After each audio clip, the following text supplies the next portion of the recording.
Welcome to Intro to the Dshell Toolkit. Dshell has been in use by the U.S. Army Research Lab since 1998. It currently contains over 20 decoder modules. These modules are Linux program tools which the Army has been using to analyze suspicious network traffic captures. Dshell is now open source, which means that the Internet community is able to use it and contribute new modules. Installing Dshell is as simple as loading the Python files and running the makefile.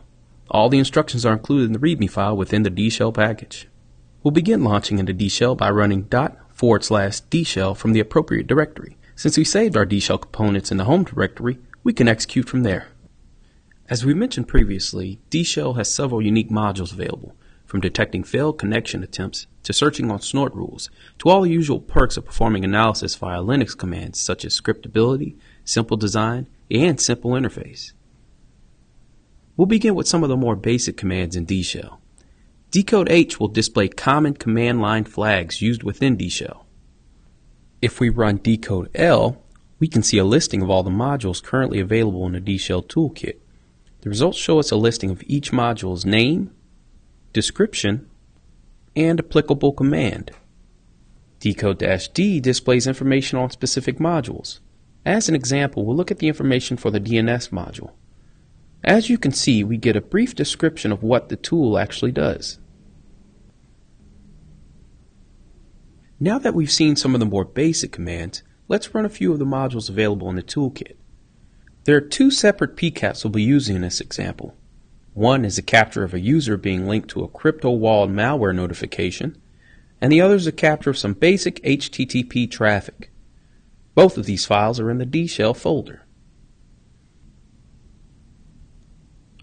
We'll start off with the HTTP capture. The first module we'll look at will be the follow stream module.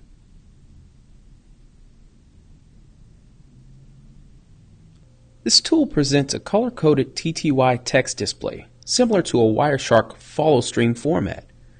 The red in this example represents outbound traffic from our user, while the green represents inbound from the distant end. If we wanted to export this follow stream display, we could easily add -o filename.html to our original command, and it will export the display into HTML format to our Dshell folder. Another module available with Dshell is the RIP module, which allows us to export any files being sent through the specific traffic stream. This particular packet capture contains a transmission of a .png file. We can export the PNG file itself with ease. No need for file name or file type. The file has now been exported to our Dshell folder. Moving on to the CryptoWall PCAP, we'll begin with taking a look at the DNS traffic. By running the DNS module, we're able to view a list of DNS requests made within our packet capture. Using this module, we're able to see the host URL as well as the CryptoWall payment site. The last module we'll check out is the Netflow tool. We proceed as usual with our command, and we end up with a display of the flow of traffic connections made. We can see that the handshake was initiated by our user.